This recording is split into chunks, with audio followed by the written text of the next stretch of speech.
All right, welcome one, welcome all to the Mad Poet Show. Good to have my sunglasses back on. Forgot to put those on and the lights were like, boom!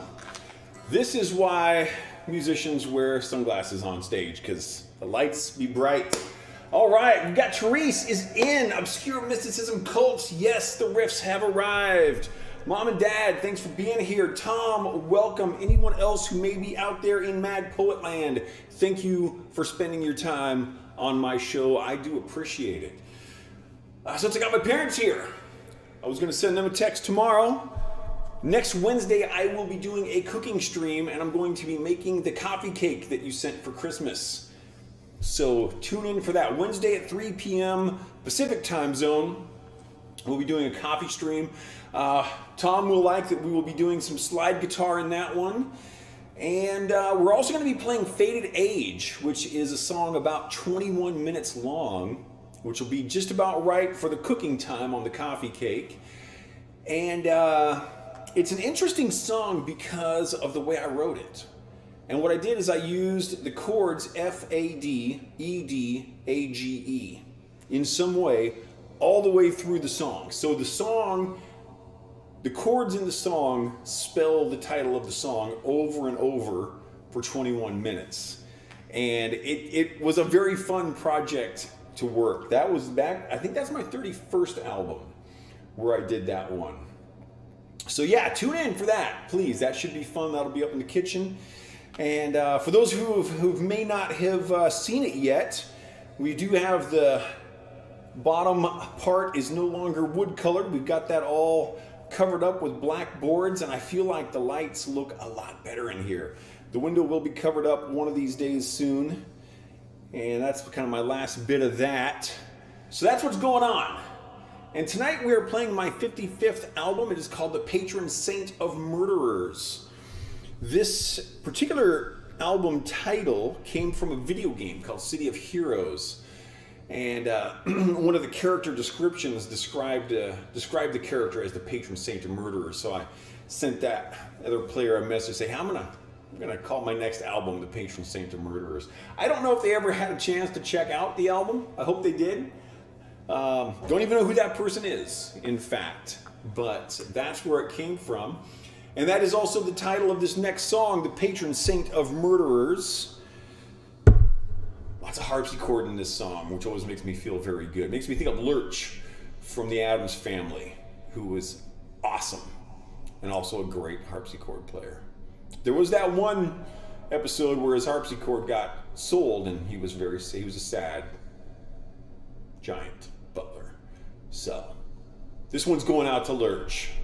This is the patron saint of murderers.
Right, Dr. Gak, welcome. We are playing your favorite album tonight, The Patron Saint of Murderers. We just finished up the title track. Welcome in. And anyone else who may be out there in Mad Poet Land, welcome to the show. Thank you for being here. Glad to see everyone in chat is doing well, and I hope everyone is just having a great time. I'm having a great time because I made this awesome pizza earlier. So good. Thin crust. And I usually do this kind of homemade sauce where it's not tomato sauce, just olive oil, Italian seasoning, and some hot peppers. And I went with just traditional pizza sauce today, and I gotta say it worked out pretty well. So one of the reasons I'm playing Patron Saint tonight is last time I played it, I noticed that a lot of the front lights were not coming on correctly. And it turns out that it was all of my red ones had gotten messed up. And then on Wednesday, I did a test show on Finite Reality, and the red lights had gotten messed up on that one as well. And I'm like, I don't know what's going on with the red lights. So I got both of these fixed up. I played Finite Reality earlier today, worked out fine. These lights seem to be working well now, so I'm pleased. And it's good to see all of you. I hope you are also pleased with it. This is one of my longer albums, actually. My longest, I've just been thinking I need to play my 13th album again soon. It's called Lucky 13. That is actually my longest album. My shortest album is 44 minutes, 22 seconds. My longest album is almost 74 minutes.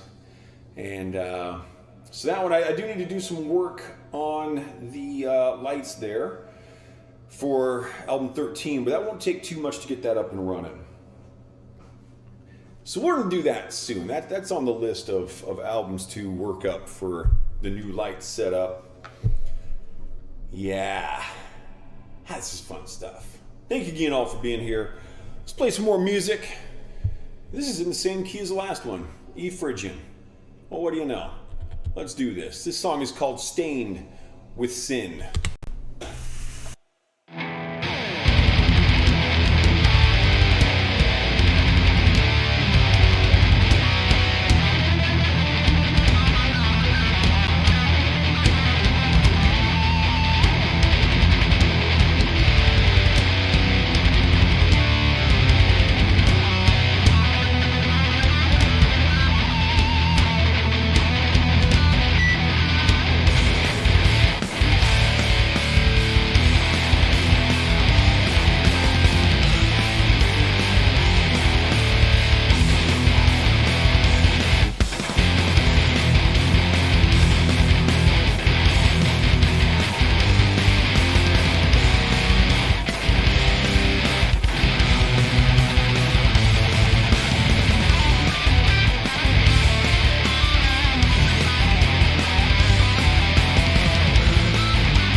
right, moving right on along. Dr. Gack says, Dr. Grimm says to say hi, say hello right back from us, or at least from me. We just got conversations between people on here, so good stuff. Yes. I don't know if I've actually introduced the show yet. I'm the Mad Poet. You are an audience. We are the Mad Poet Society. Thank you for being here. Welcome to the show. Tonight we are playing my 55th album, The Patron Saint of Murderers. Just completed the third song of 12. And I think that my 13th album is the only one I've got that has more than 12 songs. I did 13 on that album for hopefully obvious reasons. And yeah, I think I've got a few with 12 songs. And then I've got a few with only one song. Those songs are, I've actually got four albums that each have one song on them, which are my 17th, 34th, 51st, and 63rd albums. The 17th, 34th, and 51st, of course, being part of the Asemic Writing series. And then my 63rd album just being the weirdest one that I've ever done. It's called Permanent Cognitive Damage Category. And it's just weird. It's nothing like the other stuff I do at all. It's just all this kind of ambient weirdness, and I do these slow solos. It's kind of fun. I haven't played that one in a long time. Might have to. I'm thinking that I need to do an extra show. I need to work up light shows. I need to fix the light shows for Asemic 2. I need to work up the light show for Asemic 3, and then I need to do all 4 of my long songs and my one shortest song. I have a song that's 3 seconds long. And then I got my 4 really long songs. So I need to do that 5-song set. That should take about 3.5, 4 hours. That'll be fun. That'll probably be an extra show, not on a Friday. I'm hoping to do more of the non-Friday shows, just here and there, unannounced, randomly coming on and just seeing what happens. I had a really good time doing that last Wednesday, testing out the new setup in here. I feel like it worked pretty well. I actually had some people show. I figured I would just be like playing to nobody, and then all of a sudden I got like 4 people watching. I'm like, dude, that's awesome. So, yes. So that's what we do. We're going to slow it down a little bit. We're going to play a little B minor here. The song is called An Angel Flying with Broken Wings.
Tom says he's reading a book by Dave Grohl of the Foo Fighters. I really like Dave Grohl.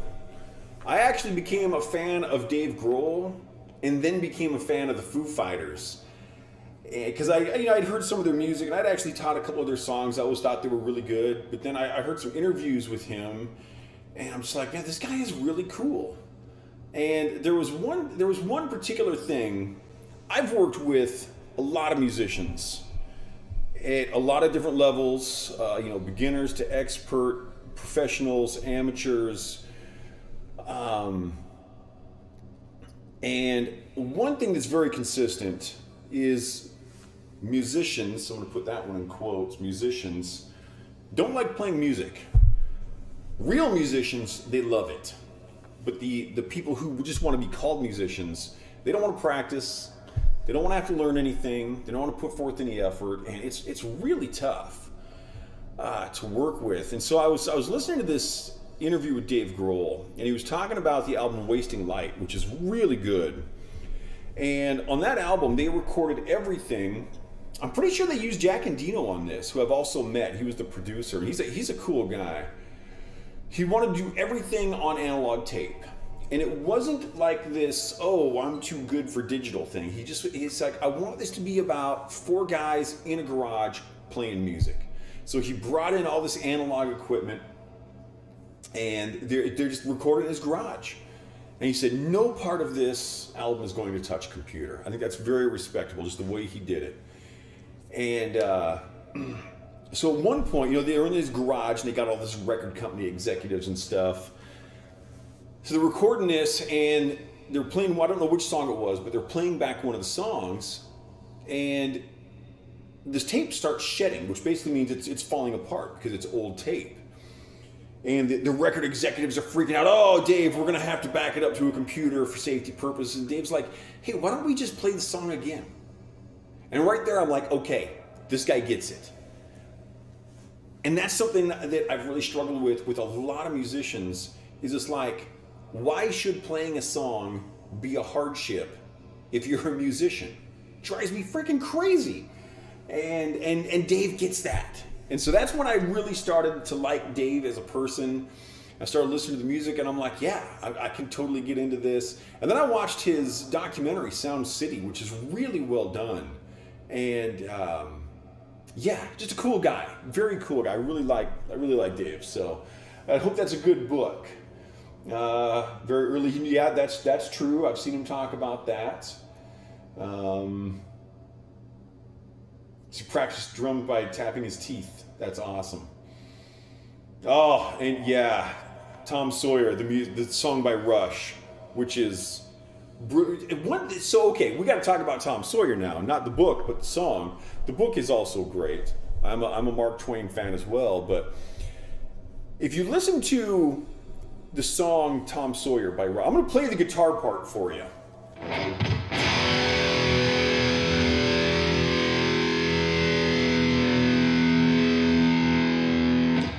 That's how Tom Sawyer opens.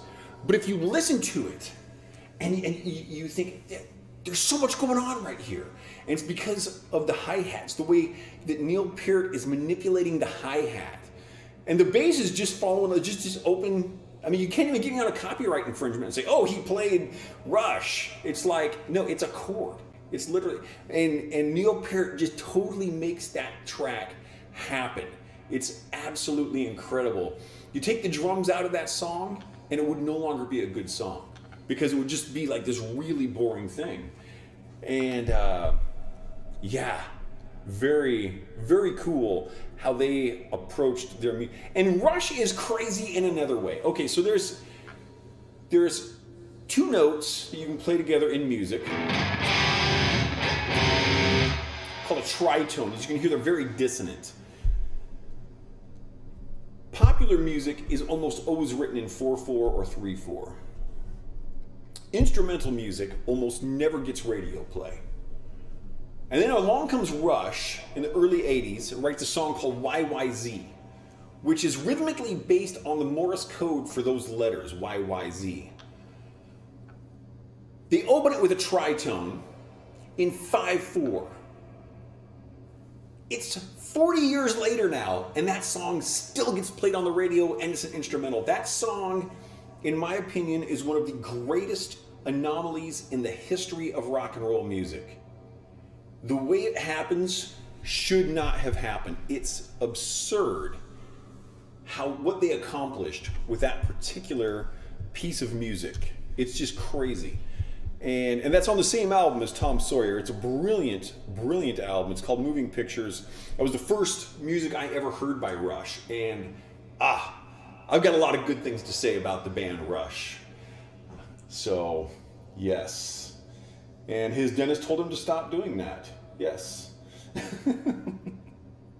And Glenn's dentist told him the same. Yeah, because beating up your teeth, bad idea. All right, so this next song is going out to my buddy Duncan. This is called The Castle of the Crimson Knight. Duncan is also a super cool guy. We used to play together in a band called Hades Machine, and we had an absolute blast. And I almost never text these people and say, hey, I'm going to play your song in my show tonight. They would probably like to show up and check it out. So Duncan's probably not watching. He's probably doing normal Duncan stuff. Whatever normal Duncan stuff is, I'm not really sure how that works, but that's probably what's going on. So, we're going to play this without him. And if everyone else logs off, I'm still going to play it, because The Castle of Crimson Knight is awesome. And this one is also inspired by the band Styx, who my first concert that I ever saw was Styx on the Paradise Theater tour. And if you know the song Castle Walls by Styx, the opening to this will make sense, where I got my inspiration from. It's certainly not the same song, but you'll hear the inspiration in there. And this one's got a couple of key changes, and for our keen observers, I just talked about YYZ having those 5/4 measures. This has one measure of 5/4 in it somewhere hidden away. See if you can find it. The Castle of the Crimson Knight.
Castle of the Crimson Knight.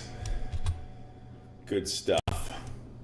That's a fun song. I was talking to one of my students the other day, and there's this kind of love-hate relationship that so many musicians have. I definitely have with my own music. There's like, I love playing this stuff. Sometimes even like listen to it, but there's another part of me that just can't stand my own music. And it's like, how do you pick a favorite? How do you even decide which ones you like? It's like, it's kind of a tough thing. What do we got going on over here? Yeah, Dave Grohl did break it. Yeah, they were like in the third song of a show. They had this big, huge stadium full of people. He fell off the stage, broke his ankle. And the way I heard him tell the story, he said the band manager rushed over, of course, and the other two guys were still playing. And then one of them realized, and I think the bass player said, "Hey, Dave got hurt," or something like that. And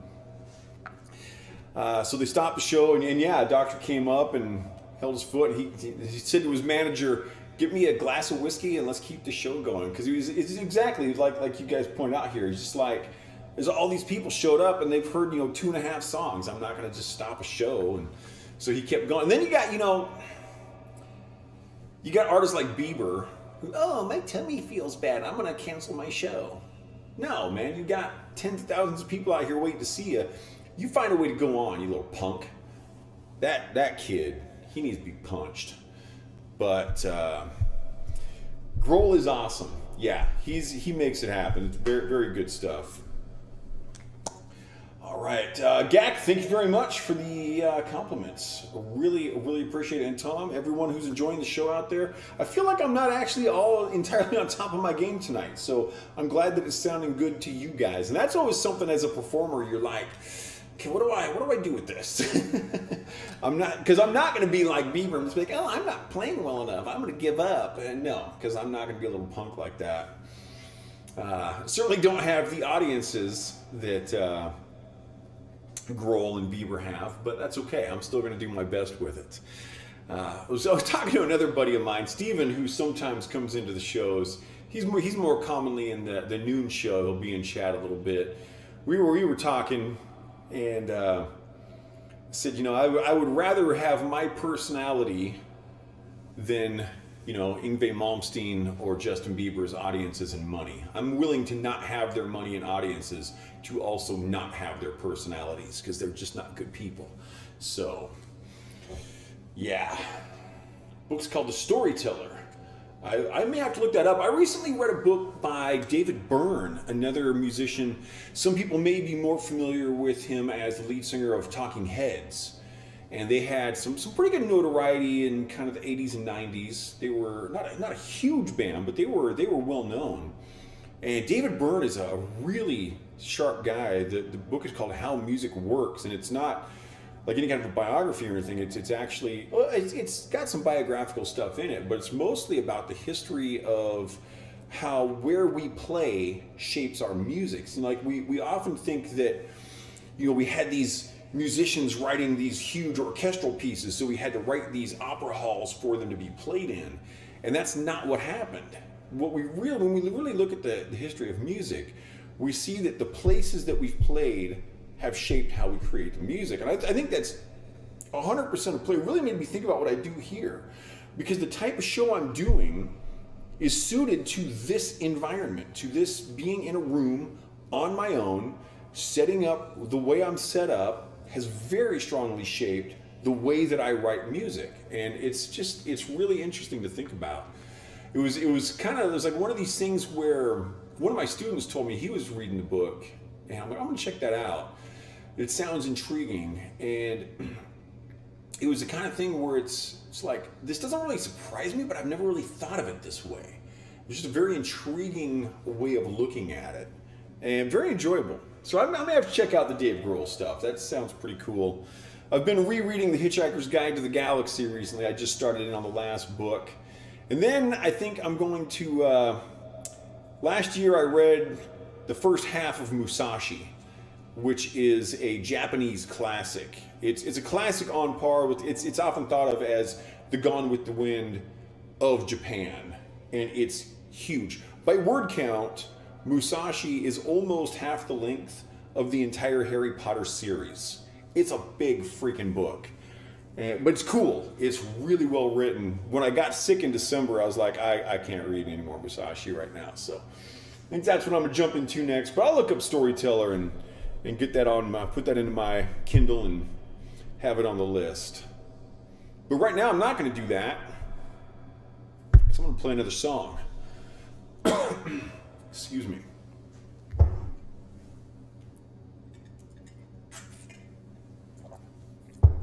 All right, this next one, song number 6 on the Patron Saint of Murderers, is called The Vulture Awaits.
One of the few things I haven't figured out with my lighting system is how to dim them. The way I'm set up, all the lights back there can only go at full capacity, which is... I feel like there's a way around it somewhere, but I've never found it. It'd be cool to have them fade out. I've never been able to quite figure that part out. I know I can do it with the front lights, but they're not as important for that. So, little things here and there. You know, I've been modifying this show for a couple of years, and fun fact, this is the very first album I ever played on a live stream on my online shows. This is the first one, Patron Saints or Murderers, and man, we've come a long way since then with facing the other way in the room. Get the walls all painted dark, the ceilings painted dark, blacked out, more lights, totally different setup. Same basic guitar playing. Lots of fun. Yeah, this album, I gotta say, this has got a lot of... There are some interesting challenges to some of the stuff that gets played in here. I wouldn't call it terribly difficult. It's certainly not something I would teach to someone in their first few months of playing guitar. Probably really not in their first couple of years. This is, depending on the person, of course. So some people really take off and you can get after it real quick with them. But this one's got some interesting... This next bit, this next song is called Unspoken Malice. And nothing in there is hard to play. But getting it up to speed can take a little bit. This is an F-sharp Phrygian piece. And it's pretty quick. This is song number 7 of 12 for the night off of my 55th album. This is called Unspoken Malice.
Looks like I've got my second wonky light of the day. Let me go correct that.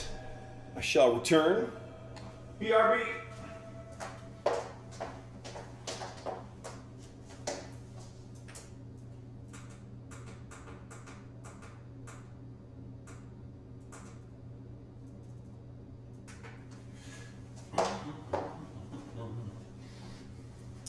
For anyone who missed it or who just wants to see it, if you may have been on a couple of weeks ago when I tripped over my great big step here in the middle of the room and kind of did a bit of a face plant, knocked my guitar out of tune.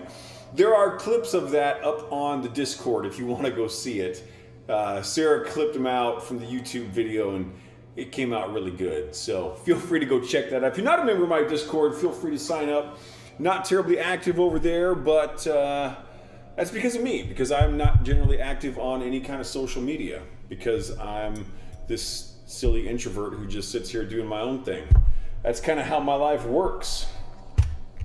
So, yeah. Been rewatching Red Dwarf. Very nice. Yeah, I've seen everything up to the last one they did, which they made a movie, and I haven't seen that yet. I want to. I like all of the... Dr. Gack, thank you very much, sir. Geology and tumble to the pinnacle of moistness. Beautiful. Yeah, you know, a lot of people only like classic Dwarf. I like all of it. Some people don't like it after Kachansky comes back. Some people don't like, when they rebooted it. I think it's all great. I definitely have favorites. In fact, our man Tom won a CD by knowing my favorite episode once. Okay, cool. Yeah, that's great. Well, feel free to put your clips up as well, because yours might be a little different. Hey, Xena Queen is in as well. Heyo, happy Riff Day. I agree. Happy Riff Day to all. That may have to be a new term here. I actually got the term Friday Riffs from Obscure Mysticism Cults, who is a regular YouTube viewer. Xena Queen is also a regular YouTube viewer, so we might just have to start calling this Riff Day instead of Friday. I like that. Well, I'm glad you are all here. For anyone who may not have been here earlier, I did announce that I'll be doing a cooking stream. We'll be doing another episode of The Mad Kitchen this coming Wednesday at 3 p.m. in the Pacific time zone. I'll be making coffee cake, playing some slide guitar, and also playing all the way through the song Faded Age. Should be a good time. It'll be lit very differently because it'll be a kitchen. We will not be cooking in this room because of the complete lack of kitchen amenities that this room has. And this room has had that complete lack of kitchen amenities for 83 years, because that's how old this house is. Actually, this house might be 84 years old now. We are fairly sure this house was built in 1938. Quite old. And Obscure Mysticism Cults supports the change to Riff Day. We have approval just all around. Everybody likes it. We are good. Nonetheless, welcome one, welcome all. I am the Mad Poet. You are an audience. We are the Mad Poet Society. If you're coming in a bit late on any of our platforms, welcome. I hope you are enjoying the show and having a great night, morning, day, evening, afternoon, whatever it may be, wherever you are at, whatever it is you are doing, do it well. And there comes a time in every show, actually not every show, but there comes a time in this show when the announcement must be made. And the regulars know what the announcement is. And people who may be just tuning in may not know what the announcement is. But it's this. The ladies and gentlemen, we have arrived at the G sharp minor portion of the show. You are welcome. This song is called Two Kinds of Anger.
So sharp, much G, mini G sharp.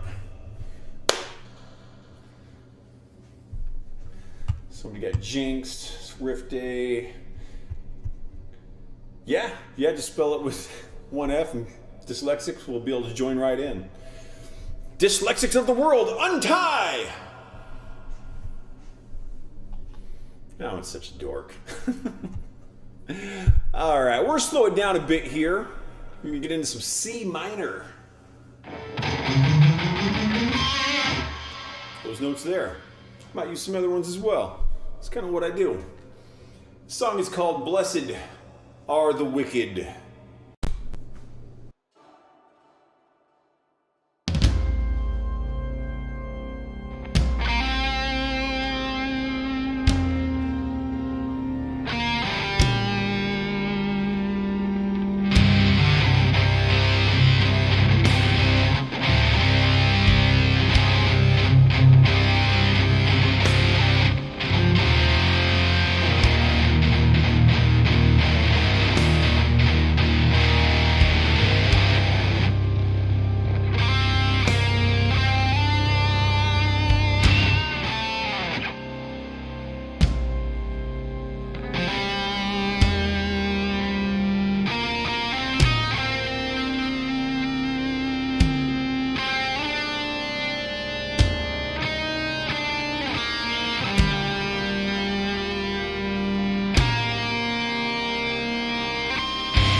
And Tom has pointed out that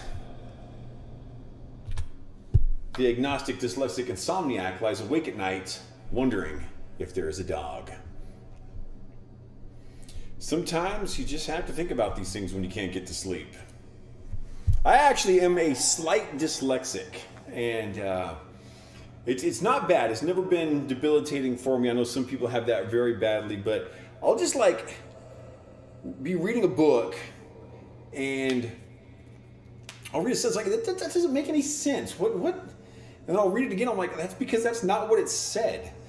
And it's like, I think one of the best times was I used to work at Boeing, and I was walking out of the factory, and I looked over, and there's this big container on the back of a truck, and it said 747 drooling. And I'm like, 747s don't drool. And I looked at it again, and it said 747 door linings, which made so much more sense. And so it just kind of makes me wonder, like, how many times in my life have I seen something and just been completely wrong about it? Probably quite a few. And, it reminds me of something that happened here. So we have no kids. I have one daughter. She's fully grown, lives out of state. And so we don't have any pets. We don't have any children in the house, just Sarah and I. And the other day I was looking for the olive oil. And I'm like, it always just goes up on this top shelf in this pantry. I'm like, where the hell's the olive oil? Sarah never uses the olive oil. I'm the only one who uses it. And it was 2 shelves lower where we put the cereal. And I'm like, where in the hell did when? It clearly was me, right? And it just made me think of how many times have parents, particularly parents of teenagers, done something and then blamed it on the kids. I think that probably happens all the time. I think parents would probably be appalled to learn how many times they blame their kids for stuff that the grown-ups have done. because I know not having kids, I do that kind of stuff. And I'm like, yeah, clearly there was no one else I can blame this on who put this in the wrong place. That was all me. So it's just a thought I've had. So be nice to your kids. That's what I'm saying. Quit blaming them for everything. You guys are screw ups also. It's just the way life works. We're gonna get this thing upbeat and high paced again. We got 3 songs left tonight. I call those songs 10, 11, and 12, which I often put songs 10, 11, and 12 immediately after songs 1 through 9. It's this thing that I came up with all on my own. And I used to work at Cease and Desist Order, an aircraft manufacturer. Yeah. I had some trouble with Boeing. The short story is Boeing sued me once, and they lost, and they should not have sued me. I didn't get anything out of it, but they had a really stupid case against me that they brought, and they got absolutely slammed on it. It did not work the way they thought it was going to. It was a really, really silly scenario.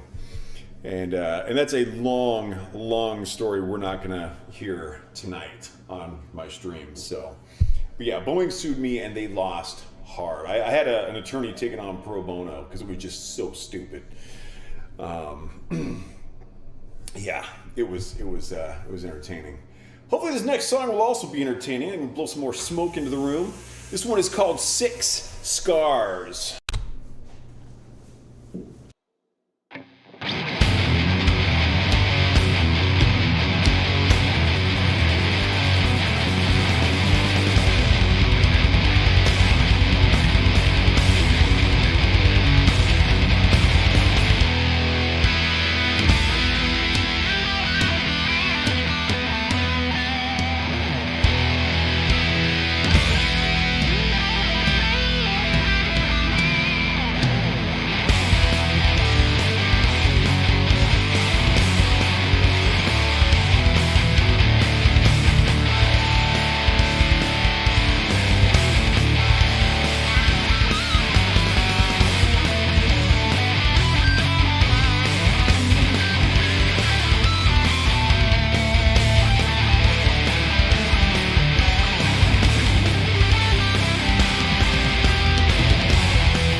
Yeah, the way the mind works.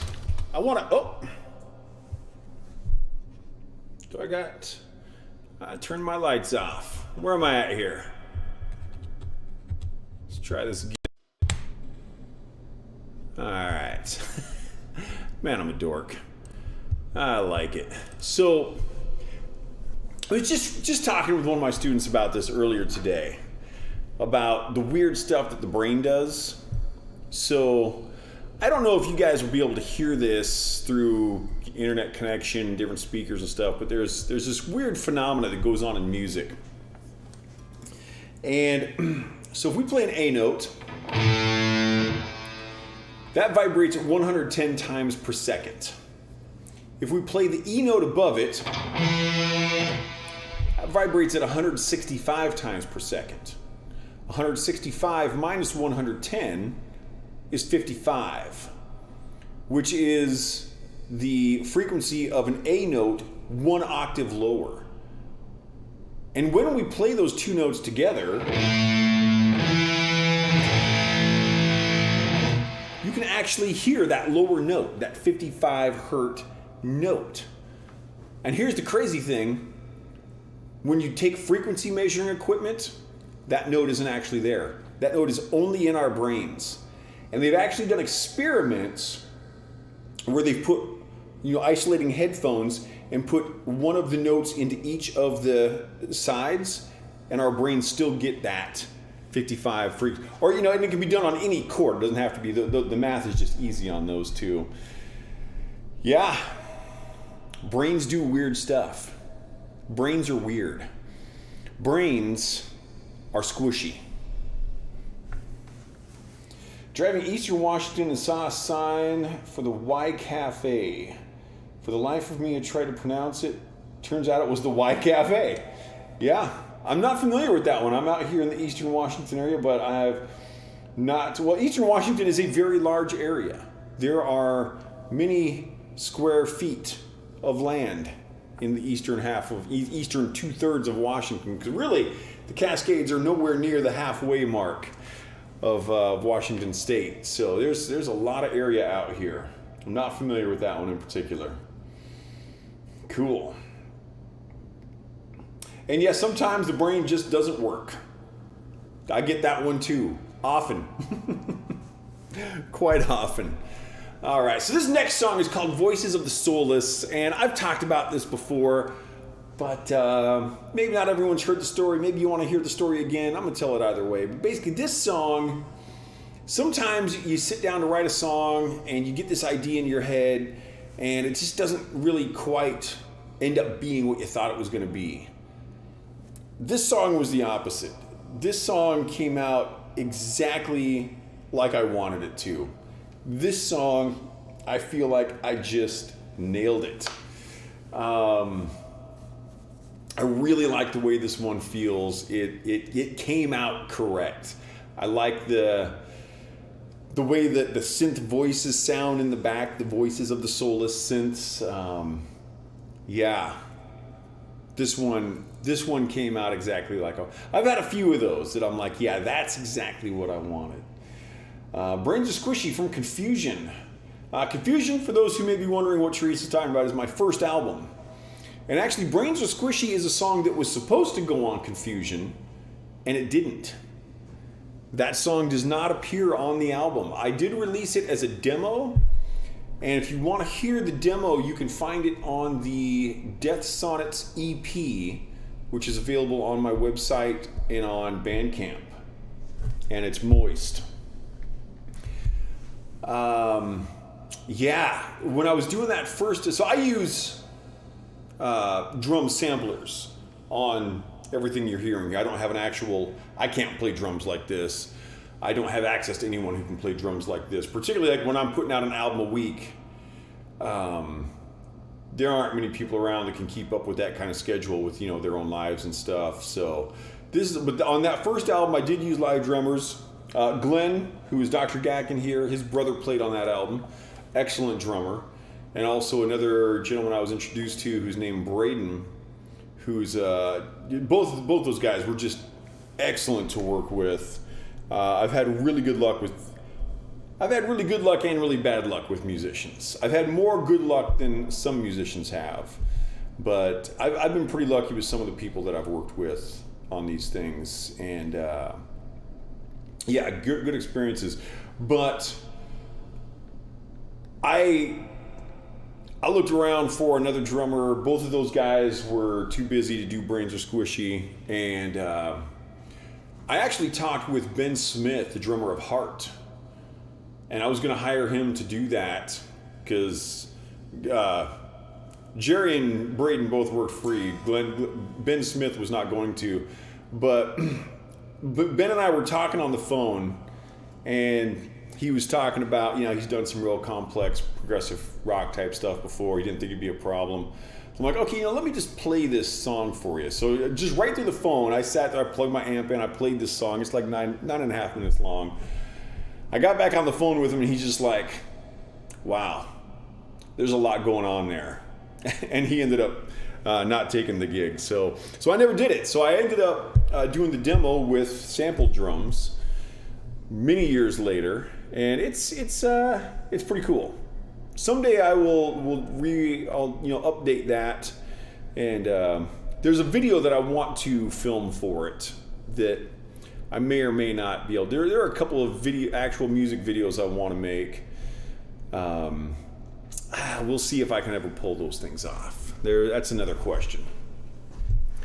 But yeah, aside from that, let's go ahead and play this.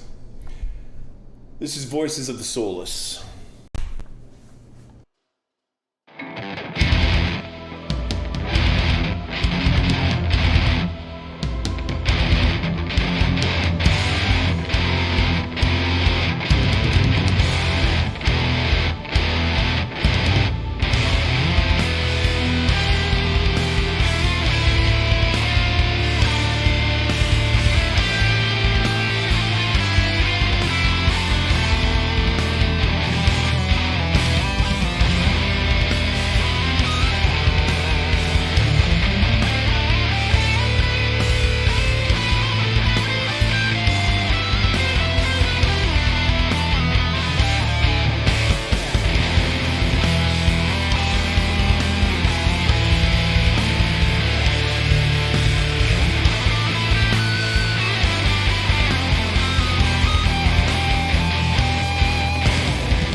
Voices of the Soulless. So we've just got one more song tonight. If anyone here is tuning in a little late, I am the Mad Poet. You are an audience. We are the Mad Poet Society. Thank you very much for being here. You could have spent your time on anything tonight, but you spent your time on me, and for that, I do appreciate you. Thank you very much. This last song is called CWO. I've told the story many times. Tonight I'm not going to tell it. If you want to know what this one's about, go to my YouTube channel. There's a playlist for every album. Look up the Patron Saint of Murderers. It's my 55th album. Go to the 12th song, CWO, and you'll see what's going on. It's a fun video. I had a good time making that. That's an actual music video for this. And CWO does stand for something. You're just going to have to find out on your own. All right. And thank you for the compliments. Very much. Greatly appreciated. This is a nice short little song. We'll be done in just a couple minutes. We'll talk more. CWO.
That is the show for the evening, ladies and gentlemen.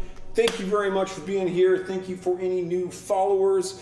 Thank you for the tips.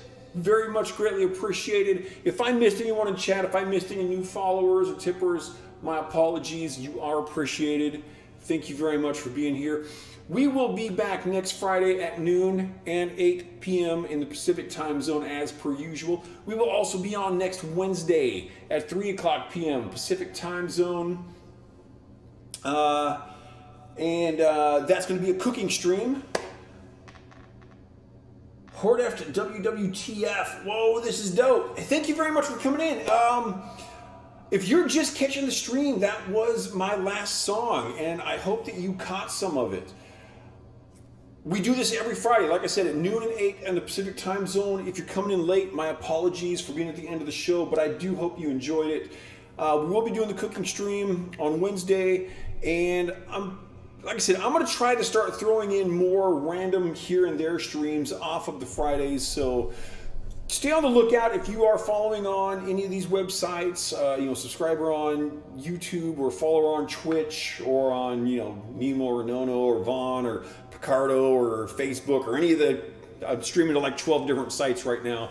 I would love to see more of you guys. I hope you all have a great night. This is the Mad Poet. You are an audience. We are the Mad Poet Society.